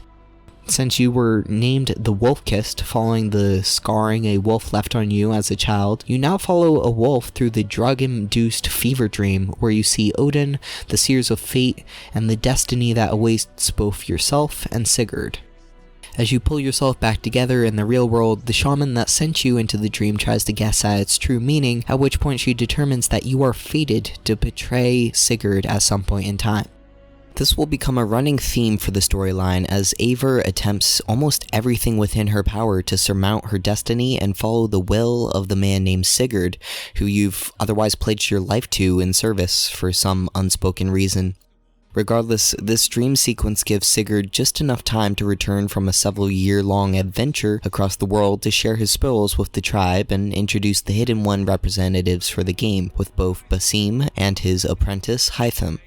Sigurd has made close friends with these progenitors for the Assassin's Order, so we'll be working somewhat loosely with them over the course of the entire game as you follow the journey of your blood brother over the next couple years. For now, your first course of action will be to bring the fight to Kjotve as you unceremoniously receive the Hidden Blade as a gift from your brother, raid a supply camp in Kjotve's territory, and randomly gain a new ally in the High King Harald as he tries to ensure your aid in the future. Things start to speed up considerably as you learn that the Hidden Ones are here with Sigurd specifically to kill Kjotve themselves, since he belongs to their nemesis organization, the Order of Ancients, which will one day become the Templar Order. Unfortunately, the Hidden One assassination attempt doesn't quite go to plan, and it falls on Eivor to finish off Kjotve in a one-on-one duel over your father's honor. This is the first real boss battle in the game where you might start to notice the difficulty, as the difference between just a couple of power levels can have severe effects on the overall challenge of this fight. So like most other things in the game, I had a much easier time beating the boss on my first try during the very hard playthrough than I did on the minimalist normal difficulty run. But you'll eventually end up winning, storm the fort, chase away the Jarl's coward son, and win the day for the Raven clan. To celebrate, you join Sigurd at his father's side during a meeting of kings where King Harald plans on uniting the Norsemen tribes under a single banner. Jarl Styrbjornsson is the first lord to bend a knee, and your clan loses its autonomy just as quickly as you took Kjotve's life. In order to sate your fury about the situation, Eivor does get a small chance to decide the fate of Kjotve's son, but no matter what you choose as his punishment, the man will always take the opportunity for exile in lieu of death, so that the story could use him later. But now that Jarl Styrbjornsson has lost his honor under the Norse culture, he gives Sigurd and Eivor an excuse to make their way to England and start a settlement, which starts the real meat of the game. It's at this point that you have a choice between the two regions of Leicestershire to the north and Grantebridgeshire to the south, so while both of them will be mandatory in order to quote-unquote beat the game, only one of them is even tangentially related to the main storyline with Sigurd. If you travel to Leicestershire first, you'll end up helping the Ragnarsson brothers of Ubba and Ivar place a puppet king on the throne of Mercia as you and Sigurd attempt to form an alliance to protect your northern borders. Similar to the first region in the game that we just completed, it's broken up into certain phases of a sort. Assault the castle, search for the king at 2 locations, attack the king's hiding spot, and deal with the counterattack after crowning the puppet king, which basically gives you a good idea what every region in the game is going to look like. You arrive at a place, they use some cinematic to set the scene, do 4 or 5 sets of objectives interlaced with dialogue, then finish the region within 1 to 2 hours for a reasonably paced game session. Thankfully, a lot of the stories behind the 17 times you'll have to go through this process are surprisingly good, especially when you take into account the handful of character arcs that allow a person like Ivar the Spineless to grow over the course of several regions. The downside to this type of vignette-style storytelling is the fact that in a considerable number of the regions, they will introduce a set of characters, let them grow over 2 hours, then kind of just forget about them for the rest of your playtime. Sure, they might end up completing their arc in a pretty satisfying manner for the most part, but there's only so much you can do with a character over such a short period of time. But going back to Sigurd, after you help the Ragnar brothers install a new king of Mercia, your blood brother ends up going on a secret adventure with Basim, while you found an alliance along the southern borders of Grantebridgeshire. After some time has passed, you'll catch back up with Sigurd in the region of Oxenfordshire, where he's developing another alliance with the Saxons, but it's at this point where Valhalla starts to implement its alternative universe elements into the story with the search for an Isu artifact. See, Basim has convinced Sigurd that he's actually an incredibly talented individual who may be a descendant of the old gods who once ruled the earth, so now the two of them are hunting a woman named Folke who seems to know something about these ancient gods. After you eventually find her, it turns out that the artifact that she was doing research on appears to have fallen into the hands of the current leader of this region, at which point you raise a peasants' rebellion, call in some allied forces, and take the castle by force. It sounds so much cooler in theory because this only really equates to a single cutscene and a mission to burn up a couple of random guards during an ambush you undertake with Folke. Regardless, you take the castle, defeat the boss, and get another option whether to kill or exile the enemy leader, which doesn't matter since you'll never see her again either way. Things are going pretty good up until King Alfred of Wessex comes along to knock at your door with his entire army. The situation resolves with a shaky peace as both sides offer a prisoner to the other, and you receive some random captain in the king's service in return for Sigurd, which ends up feeling like a pretty bad deal, but Basim says he'll tail Sigurd's movements as Alfred hands over the prisoner to Folke for her to experiment on. This starts another couple of filler arcs for the storyline where you won't be allowed to continue with Sigurd's arc until you complete the Shropshire and East Anglia regions, since characters from those areas will come up during the main story, except there's no way you would be able to know these sections were mandatory until after you've already played through the game at least once. On their own, they tell some interesting stories about the legend of Ivar the Kingslayer and your efforts to set up an arranged marriage between a Saxon king and his Danish queen, but this is once again just filler content as you randomly explore regions while waiting for a chance to rescue Sigurd. Eventually, the chance will come in the form of the Kent region as you team up with Basim and the two of you track down Folke. There's some heartfelt moments as you get a chance to sit by the fireside with Basim and get to know him a little bit more, but I can never really forgive him for the fact that he totally dropped the ball when he told Eivor he was going to tail Sigurd's movements, and then didn't. Regardless, we failed to take a lord hostage, failed to form an alliance, failed to catch Folke despite sharing dinner with her, and failed to save Sigurd despite finding his decapitated arm, after which you're congratulated for a job well done. It's a really strong "the princess was in another castle" moment, but at least we're back to working on Sigurd's story and we can finally catch up with him in the Sussex arc. Congratulations, you've reached the penultimate chapter in the main storyline, and if it doesn't feel like that should be the case, since we still have less than half of England under our control, then that's a valid complaint. Valhalla hypes this arc up, since we're about to be fighting against one of the largest strongholds in the Wessex kingdom in order to break Sigurd out of his torture chamber. It then teases at the possibility that you might not be ready to take on a mission of this importance by asking the player whether they want to wait for more allies before going on the assault, like you're about to go on some type of Mass Effect 2 suicide mission.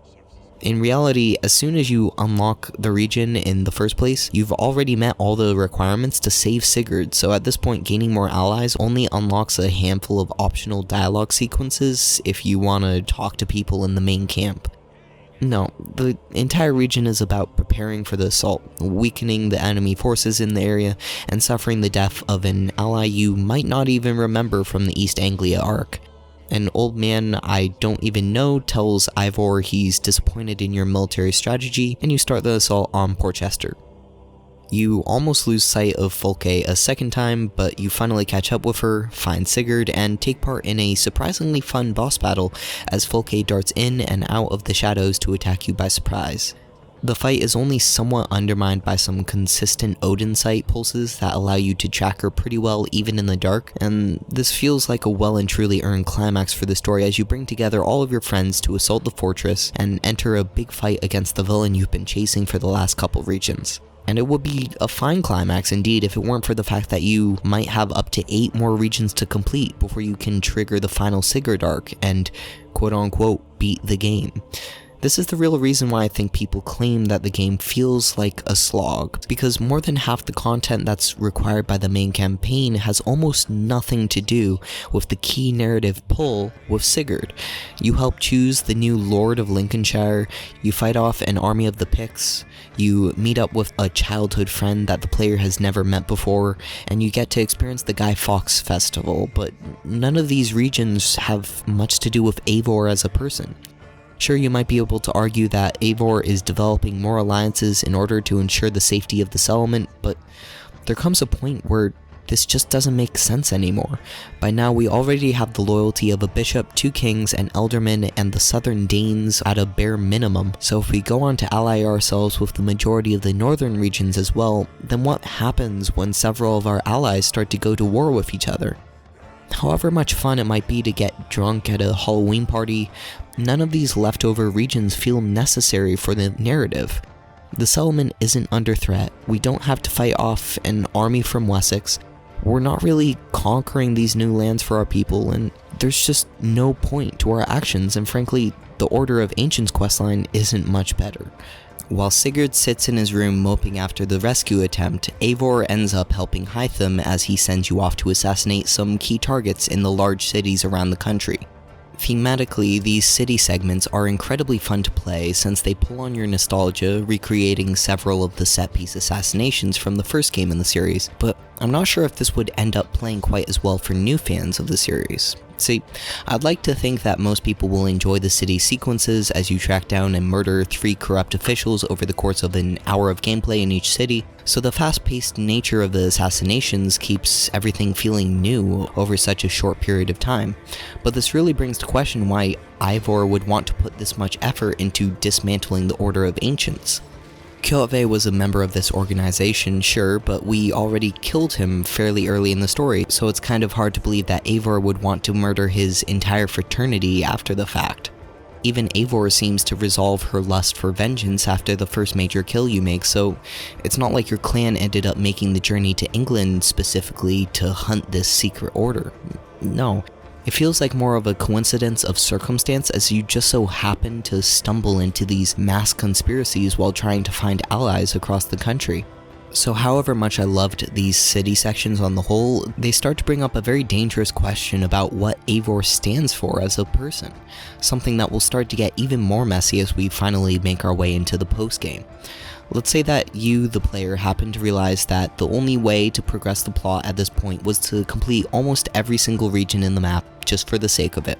You did all these main quests that feel like side quests, and you've pacified England despite the fact that nobody was really threatening you in the first place. Well, now that everything is practically perfect in your home away from home, Sigurd finally breaks out of his depression and asks you to go on a journey with him back to Norway.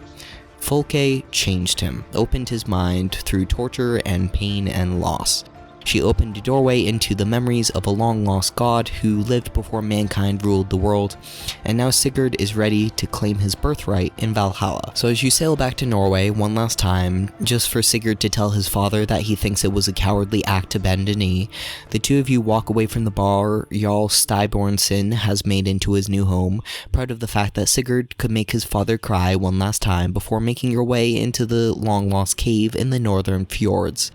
A gate from another time bars your way until Sigurd speaks the old tongue to unlock the door and continue down the path.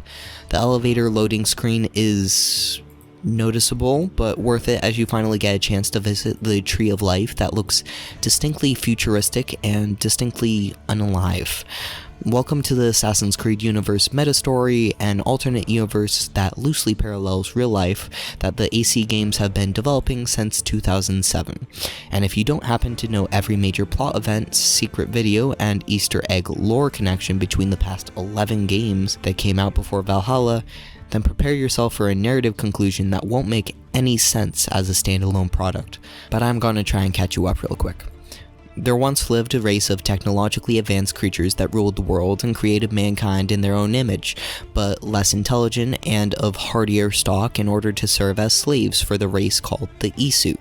Then a solar flare came along and wiped out almost all life on Earth, including the Isu, but the humans were built to withstand a wider range of climates and mankind survived. As a result, a lot of human mythology is derived from their origins among the Isu, with both Adam and Eve being the first humans to escape captivity, and artifacts like the Apple of Eden being real technological wonders created by the Isu.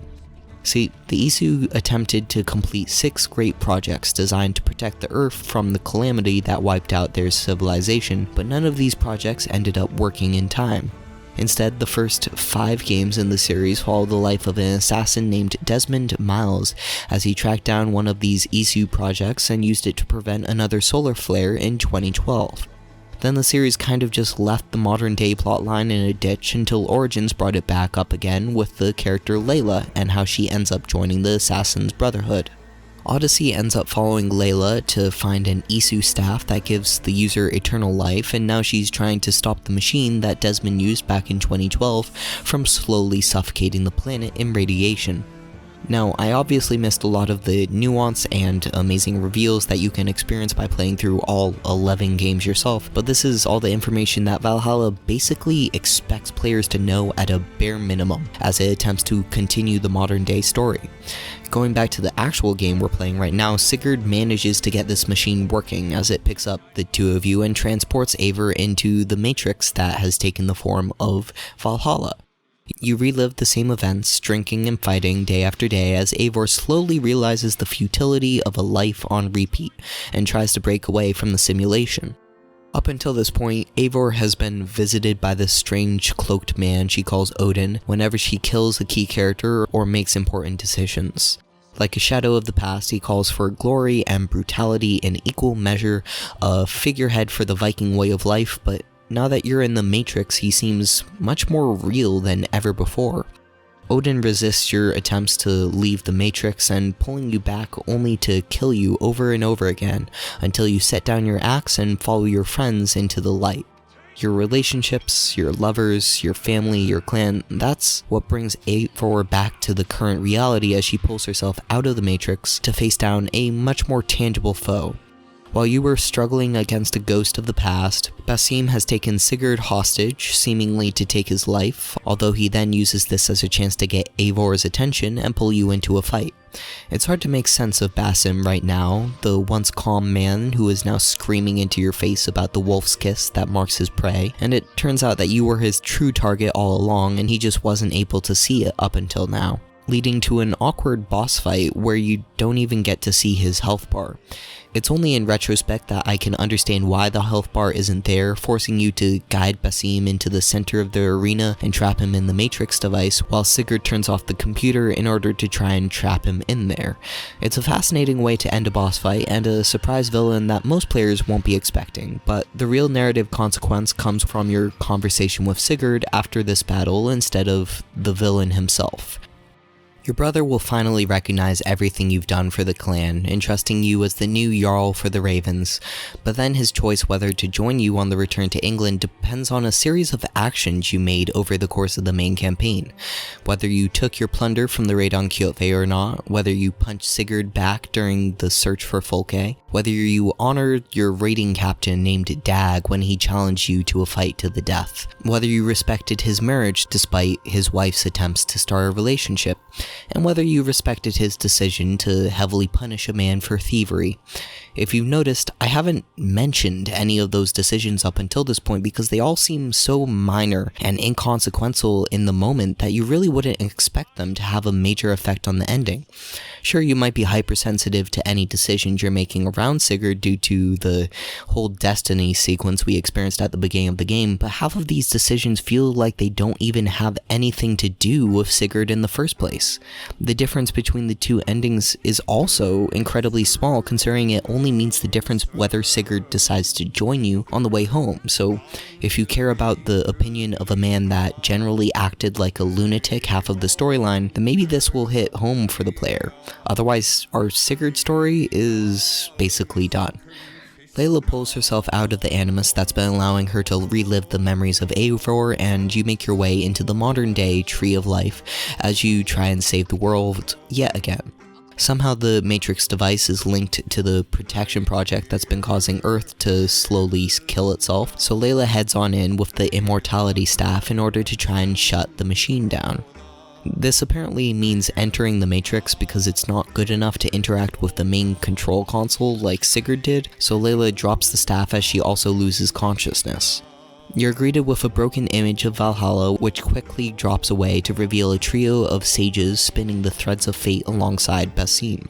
Supposedly, he orchestrated all of this, sending messages through the internet and guiding Layla to the one place we could stop the radiation.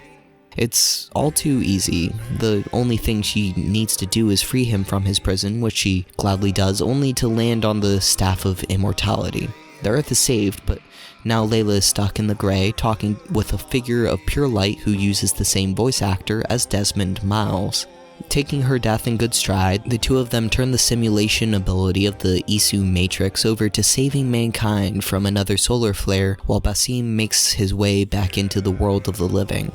For people who play nothing but Valhalla, this will be a crazy development as a 1,000-year-old man is now allowed to walk in the modern day, but for longtime fans of the lore, the inclusion of Desmond is almost as fascinating as the possibility that an Isu seer has now joined the Assassin's Brotherhood. I can't truly divorce my reaction from the knowledge of Assassin's Creed lore since I have been playing these games for the last 13 years, and something about this ending made me incredibly excited for the series going forward. Basim wants to meet with the current Assassin's leader and bring the fight to the Templars as he takes Layla's place in the modern day and operates the Animus in the post-game. But even as someone who has been clued into the series as a whole, when Basim refers to the staff like it's his lover, there's no way I could have known that the staff was revealed to hold an Isu named Alethea in the last Odyssey DLC. The modern day storyline for Assassin's Creed is both one of the most exciting things about the series for longtime fans and one of the most complicated factors in each person's enjoyment since everyone has a different experience with it. Even if you know everything about the lore, a lot of the ending hinges on the player's interest in side content, as two of the optional dream sequences and the Animus anomalies scattered around the world give you context on why Basim was both a villain and not so at the same time. But even if you don't have the full context on Basim, even if you don't know about the modern day lore, there's still enough melodrama, fantastic visuals, and musical cues to clue anyone into the fact that big stuff is happening, except that it just kinda stops. They've built up this grand crescendo, a turning point in the narrative where everything changes and even the main character we're playing as has switched around. Then it cuts off at that point of my greatest excitement. It's like we're watching a weekly television show where they always end the episode with a cliffhanger just to make you want to come back the next time. Except that it might be another year or two until the next Assassin's Creed game comes out. So as epic as the modern day story might be with its constant revelations and surprise twists, it's just as likely to become a tangled knot of plot threads that don't get anywhere and universal laws that the new writers forget exist in the AC universe. The mere addition of RPG systems where the player can choose which dialogue options your main character says bring up grand questions about how the Animus even works, something that the game tries to address in several of the real-world text documents where the main characters debate the sanctity of a simulation as its own separate reality. Breaking that idea down, their key argument is that if a world feels real to one of the actors in a simulation, who are we to tell them that it isn't real? It's one of those big brain thoughts that makes me want to go, whoa, dude, and just think about it for a while, but the vast majority of those documents are also just shallow attempts to justify retcons to the early lore. Gods know the series has been running for more than a decade, and most other stories that span over that much time run into similar problems, so I get it. Not everything is set in stone, and in this case, at least the retcons serve a gameplay purpose by allowing players to feel even a fraction of self-determination. Unfortunately, the vast majority of the options in the game are kind of pointless. I almost put together a spreadsheet of all the choices that don't matter, but it's so self-evident in any playthrough that there's really no need to spell it out. Half the choices in the game are just a pretend choice, like the point where you can call for Gorm's head and then the king refuses to execute him, and the other half don't make any difference at all considering the character will never come back into the story after you've dealt with them. I think the perfect example of this is in the Lincolnshire region where you get the option to choose the next Elderman for their leader. If you pick one of the two good options, the priest will immediately attempt a coup and you'll have to go on a castle assault in order to stop him. But if you side with the priest, even though he's obviously up to something, the coup just doesn't happen. You'll leave, complete another region to pass the time, then the good guys send you a letter asking for your help to storm the corrupt priest's castle and take part in exactly the same event, just a little later. Okay, so maybe that's just not enough of an example of pointlessness for you. In the wedding arc, where you get a chance to kill or spare the enemy leader, you actually get to make the choice. If you spare him, the barbarian will break out of the prison cells during the king's wedding in order to challenge him to a duel. So you have the option of either fighting as the king's champion or letting the physically weak young man fend for himself. But it's the same result either way. The barbarian dies, whether by your hand at the castle, by your hand at the wedding, or by the king's hand. There is no alternative ending, and while the journey between point A and point B might be a little bit different, it only affects around 60 seconds of gameplay in total. This is what happened in almost every single circumstance that there was a choice in the entire game, making my second playthrough of the main story a complete bore. I tried my hardest to make different choices from the first time, and the end results of this comparison between each playthrough would amount to less than 30 minutes of different cinematics or dialogue lines over the entire experience. Whenever you really do get to make a choice, it's quickly covered up by the fact that you almost never interact with those characters ever again. So however much you might like a character or two, if they're fated to die, then they will die, and there is nothing you can do about it.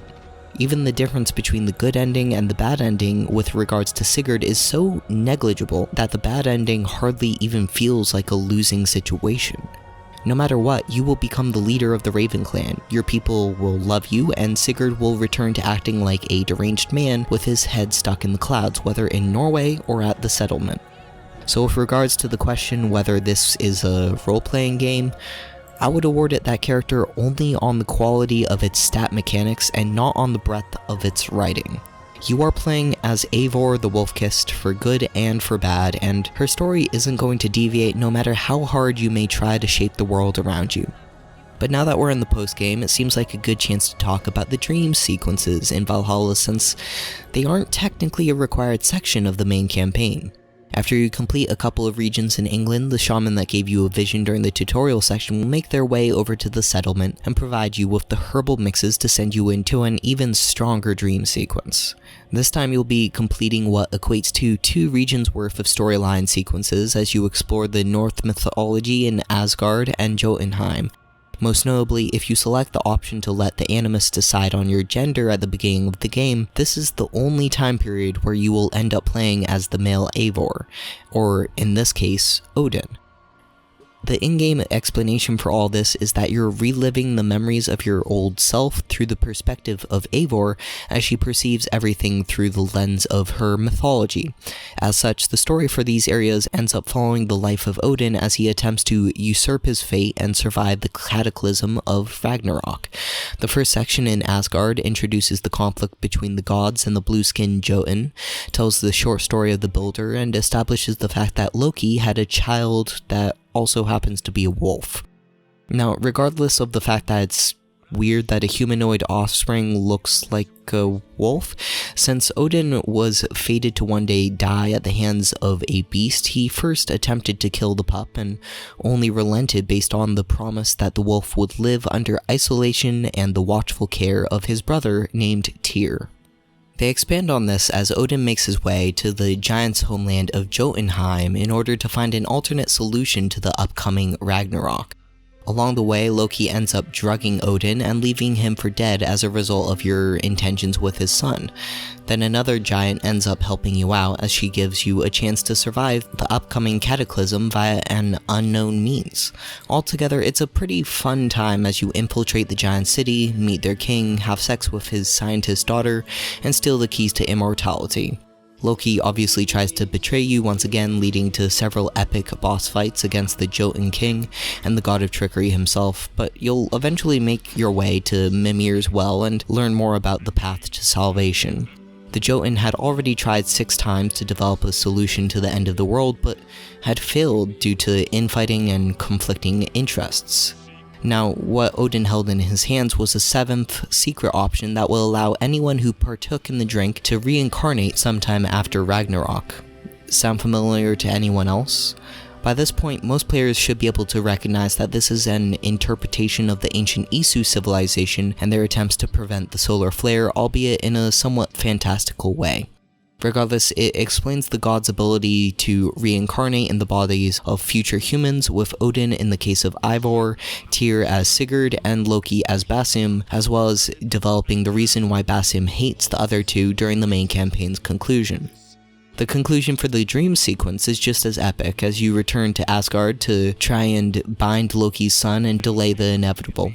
As Fenrir's keeper, Tyr has developed a sense of companionship with the wolf, and offers his own arm as collateral under the circumstance that Odin hurts him, at which point we learn how Odin betrayed his brother so many years ago. The resulting boss fight was actually the last major combat sequence I completed in the entire game, fighting a base several times my size that could easily two-shot my character despite the fact that I was power level 430 by this point, with fully upgraded gear. I had achieved almost everything there was to do in the game, and Valhalla was still throwing boss battles at me that could easily destroy my character in the off chance that I made more than one mistake in a row, a standard for difficulty that isn't even present in most of the Dark Souls style games. So while the combat system might be somewhat simple, if you're playing on a difficulty level high enough to actually challenge your individual skills as a gamer, I think that the boss battles are some of the best highlights out of the entire experience. The fact that each boss is unique, with some involving parkour as you chase them down, while others try to trick you into lowering your guard with dialogue sequences. When they allow you to use environmental damage on the earlier bosses when you might not understand how the combat system works best yet, before turning the environment against the player in the later boss battles when you need to prove your skill with the blade. As a final boss fight for the game, I can hardly ask for something better than a deadly battle against Sif the Wolf while the sky turns red and you start pulling off acrobatics like something out of a God of War game. This isn't your grandpa's Assassin's Creed, and I can appreciate that distinction if it means that I can play as a Norse god for a couple of hours as a completely optional side event. On the other hand, the more realistic post-game ending for Valhalla revolves around the end of the Order of Ancients. Mechanically, this means nothing but a giant game of hide and seek as you first track down the zealots using an online guide, because the game will never highlight these over-leveled boss characters until you've actually met them in battle. The thing is, if you progress through the campaign at a normal pace, by the time you randomly meet these guys, they should be nearly double your power level in most situations, leading to a quick death. And in the circumstance you do end up triggering combat with them while on horseback, it feels like the zealots will chase you halfway across the map before they give up, meaning that I would often avoid them entirely instead of getting close enough to put a marker on the map. Valhalla directly tells you that there's a bounty system in the game where the zealots are supposed to eventually start hunting you down as you get further into the game,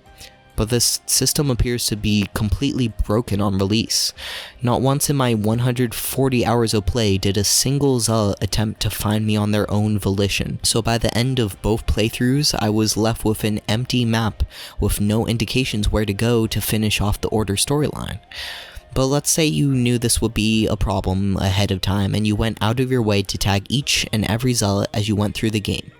Well, now that you've tracked them all down and killed them, you then have to travel to 1 or 2 random locations per Order member in order to pick up a scroll with their final location. And when I say random, I truly mean random, as several of the clues require you to win a drinking challenge at a very specific location, or win a dice game in a tavern, like they knew that I wasn't going to feel any other need to put my time into it otherwise.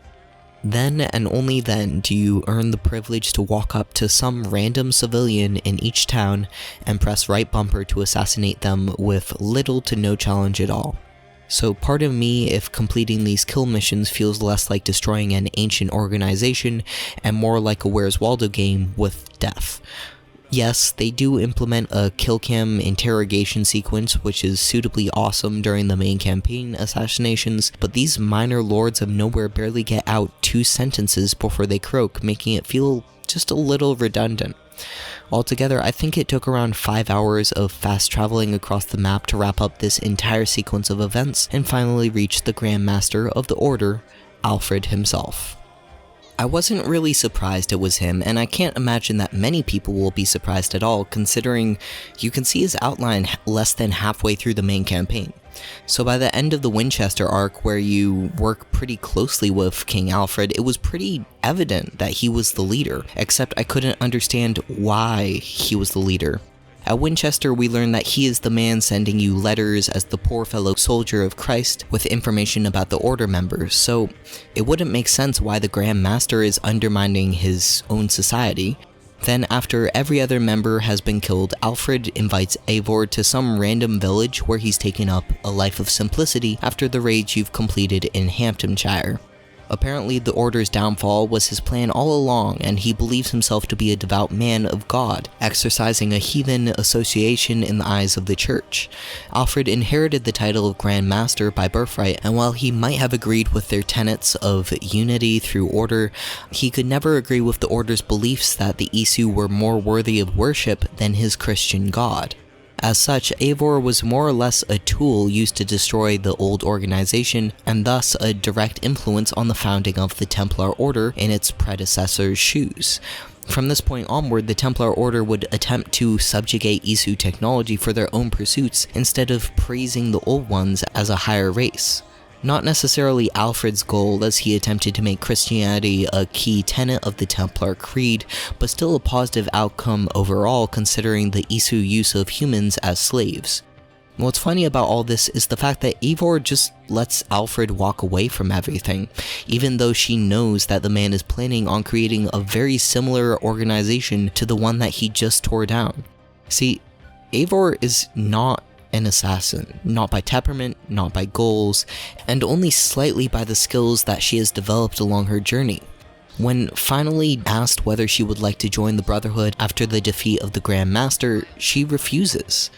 As a member of the Vikings, her culture preaches glory, battle, and a straightforward way of life, not the types of things that meld very well with a member of the Hidden Ones. And over the course of her journey, her goals and aspirations end up bringing her in opposition with the Order of Ancients by mere coincidence rather than by intention. After all, it was the leader of the Order that even set her on the path to destroy his people the vast majority of the time. Her true conflict with the Order had already been settled with the death of Kjotve, and everything after that point was more of an act of aggressive self-defense than anything else. So when Hytham invites her to join him, it felt like it did make sense for her character to act the way that she does, no matter how much that might disappoint me as a fan of the series. The Assassin vs Templar conflict in this entry feels incredibly light compared to its interest in Isu politics and technology as a result of who we're playing as. After all, this is the story of 3 reincarnations trying to deal with the memories of a long-lost civilization in different ways. Sigurd was forced into his memories through the torture and teasing of Folke as she attempted to bring one of her gods back to life, a harrowing journey and a justifiable reason for the broken shell of a man that the game leaves him in at the end of the day.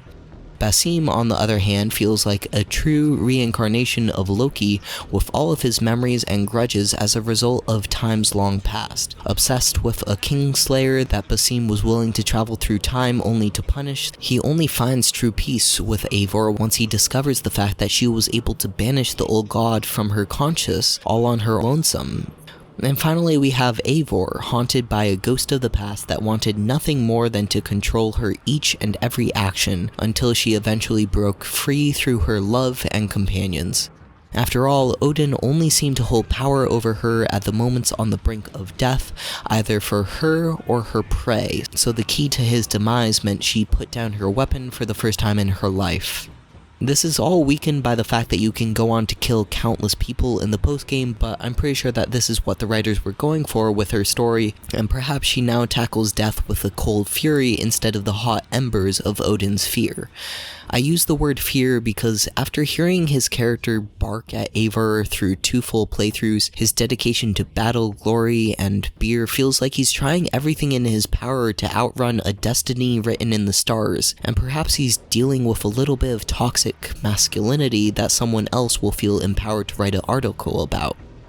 Odin was the man who sold off his own queen for a wall to keep his people in, who attacked his brother's offspring out of fear for his own greatness, who betrayed his brother's trust in order to delay the inevitable, and who was willing to sacrifice anything for another chance at life. Ironically, it seems to me like the Odin from this representation of Norse mythology is one of the worst offenders of the Norse culture.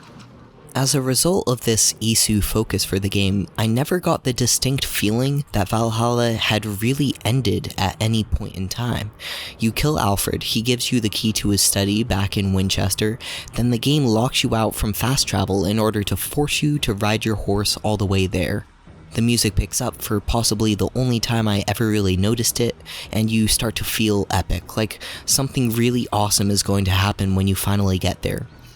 Then the song runs out just as I'm about to get to the city's walls, and fast travel unlocks as they turn off the epic gamer moment song, kinda causing the entire situation to collapse upon itself again. Eivor contradicts what the game is telling you to otherwise go do and says she should go see Hytham, but I was already on my course and wanted to finish it out. When I get into the cathedral, I get kind of turned around and forget where to find the stairs, so I run around in circles for 5 minutes, further breaking up this moment until I finally make my way up to Alfred's study.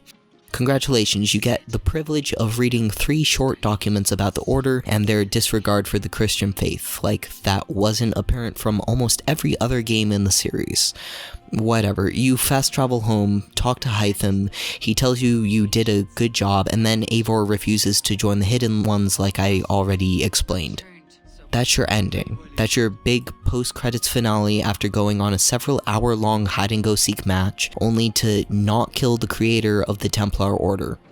Maybe I was expecting too much out of Valhalla, but this just didn't feel right to me as a conclusion to the story, especially when compared to both the dream sequence and the Sigurd ending, which also end up feeling like cliffhangers with all the questions they leave us with. Before I really start to close out this critique, I do have to bring up what feels like the biggest spoiler about the game that happens to be the American region. Valhalla actually has an Eventide Island section where they strip out all of your gear, send you across the world, and ask you to hunt, mine, and scavenge your way through the map in order to buy a full set of armor and weapons for the final assassination. Obviously you can skip all of this and just run straight to the end boss, but on my completionist playthrough I found the entire section felt like a well-earned palate cleanser near the end of the game. Just going back to the basics, having a reason to hunt and look for every minor wealth chest you can find while you do your best to stick to the shadows and one-hit assassinate people as much as you can. It was just a fun section to work through all in all, even down to the legendary animal you can tackle once you've got all the gear. Even the story is rewarding as you finally get to exact revenge on Kyoefei's child who ran during the prologue, and there's more than a couple of nods to the Assassin's Creed 3 game as you set up the events of that entry and meet Connor's tribe. Regardless of how much it makes sense, I found this section to be a breath of fresh air, no matter what point in the story you decide to go there, whether power level 100 or power level 400. Unfortunately, the rest of the game starts to get a little wonky as you get into the later parts of Valhalla, and I started to experience more and more random problems. They obviously expected people to reach higher levels since you can unlock a set of 3 mastery skills to invest skill points into after you've unlocked every single skill in the entire tree, which is pretty nice, but then I kept running into a strange phenomenon during my last 10 or so hours of playtime where the frequency of bugs and crashes ramped up pretty heavily as I dealt with some of the last regions and mysteries in the game. Enough so that many of the emotional moments in the final region of Hamptonshire were severely undercut by the quests failing to trigger correctly, infinitely respawning enemies, and absolutely terrible checkpoints in what might have otherwise been a satisfying conclusion to Eivor's story. They pull all your friends back in for one final raid to drive the Saxons out of Wessex, and even though just about everything that can go wrong does go wrong, you end up pulling it off and pacifying England for the Danes. It's passable. And the gruff old man that used to call you a bad leader randomly decides that you've developed a sense of wisdom, but even after 2 full playthroughs of the game, I just couldn't bring myself to care about any of the side characters that join you in battle. With so many hours invested into Valhalla, there's obviously a lot more that I could try and nitpick about the game, like the broken fishing mechanics, historical accuracies, the awesome witch battles, and the pointless post-game Isu artifacts. There's so many tiny mechanics that only come up a handful of times across 100 hours of play, and don't necessarily represent the larger product, so I don't feel the need to spoil each and every secret the game has to offer. So, What's the real goal of Valhalla? To act like a bloodthirsty Viking, or to hide in the shadows and solve 101 puzzles around the world? You go on raids, but it's not considered complete until all the chests have been opened, with no care in the world for the almost infinitely spawning enemies. You go into castle assaults only to ignore the enemy and target a couple of weak points on the inner drawbridge. You can kill every soldier around the random chests scattered throughout the world, but it's not considered complete until you actually finish the mini puzzle and get around the locked door to earn the wealth. Then the story comes along and makes it even more confusing as the main character struggles with the very same uncertainty right up until the final moments of the campaign. Valhalla feels like it's fighting against itself, where the gameplay objectives don't match the gameplay mechanics, which don't fit the marketing pitch, which doesn't fit in with the Assassin's Creed background, which doesn't match the character development during the game. So individually, each of those things is pretty incredible. A combat system with enough depth to give you more than 100 hours of gameplay before you can even start to master it, a collectible system that rewards players with a steady stream of dopamine as you complete puzzle after puzzle in the open world, an RPG system that allows players to deal with an incredibly high difficulty curve at their own pace and surmount even the hardest difficulties over time, a character arc that develops slowly as you get to see Eivor grow as a person, a mechanic system that encourages you to sail onto enemy shores to rip the silver plating off of their monasteries, an expansion to the lore that satisfies longtime fans of the series without alienating newer players. Each of these things is so brilliant when taken out of context, yet when I look at them all together, it seems like every brushstroke belongs to a different painting. How can I be a developed and wizened Eivor if I'm still sailing into battle as a bloodthirsty raider? How can I be a Viking spirit of battle when most of the objectives focus on puzzle solving?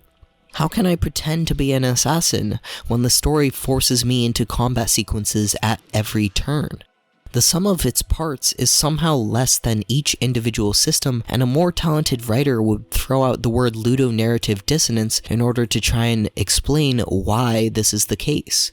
But for me personally, the fact that I can call out all of these problems actually means that the game had to do something incredible in the first place, and that's the fact that it got me invested in a 140-hour-long experience. I can only recognize that all of these factors are conflicting because I deeply care about the game in a way that rarely happens after spending the last 2 decades of my life appreciating the breadth of experience that you can find in video games. This is a game that I would encourage anyone who enjoys RPGs to take a look into, regardless of any flaws that I might have brought up, because this is an experience that you need to have for yourself. It's so broken that it's good, and I can appreciate what they were trying to do the vast majority of the time, but I think a large portion of my enjoyment of the game comes from a factor of the time period I played it in. November 10th, 2020, as we turned a corner into another swell in the COVID epidemic, and I suddenly had a lot of free time to spend as we entered another quarantine of sorts. If Cyberpunk had come out November 19th, like it was supposed to, I would have probably stopped after the initial 45-hour playthrough of Valhalla, never to go back. But instead, I had an entire month to invest hour after hour into a grand open world where I truly had no other purpose than to pass the time until the next big release came out. This is a case where the timing behind a game truly worked in its favor, since Phoenix Rising wasn't out as a competitor and Cyberpunk wasn't there to distract players, making Valhalla the perfect stopgap for a very specific period of my life.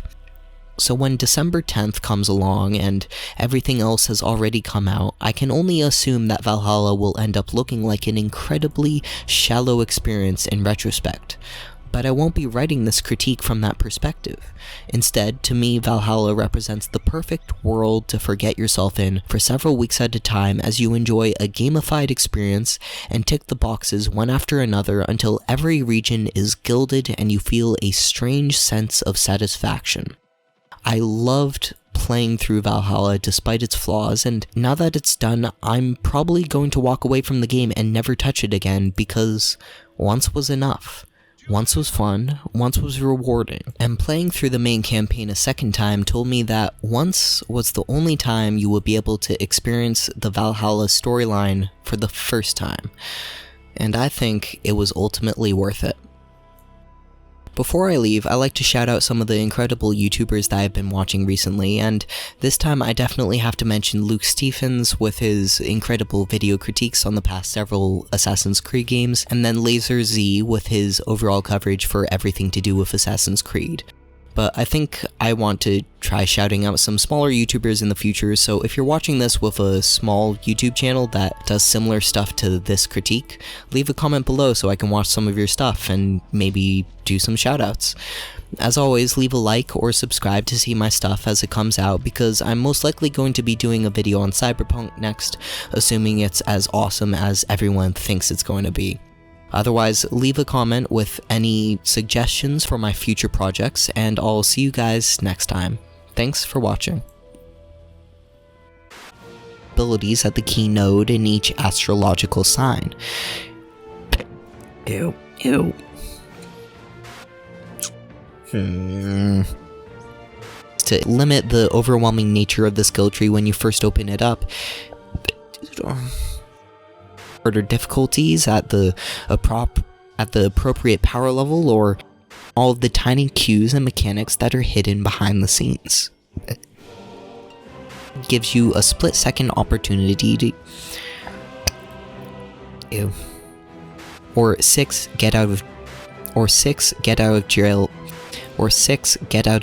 free, or 6 get out of jail free of the story. And over time, it started to look like gear was... I got a cool axe that... Ew. I got a cool axe. Even those parkour-centric areas are focused on the puzzle aspects of the... Ew. And varied events often led me into some Axe focuses on pure damage, and the flail is a bit... No... buff to the feast mechanic if you ever decide to use it. If you ever decide to use it. In order to sneak up on a key enemy or two that held a key to my objective. Styrbjornsson. In the meantime, Jarl Stjorben... Oh my god. This is gonna become a thing, isn't it? In the meantime, Jarl Styrbjornsson,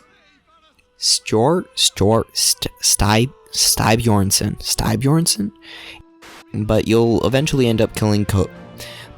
eventually end up winning. Storm the fort, Jarl Styrbjornsson. But now that Jarl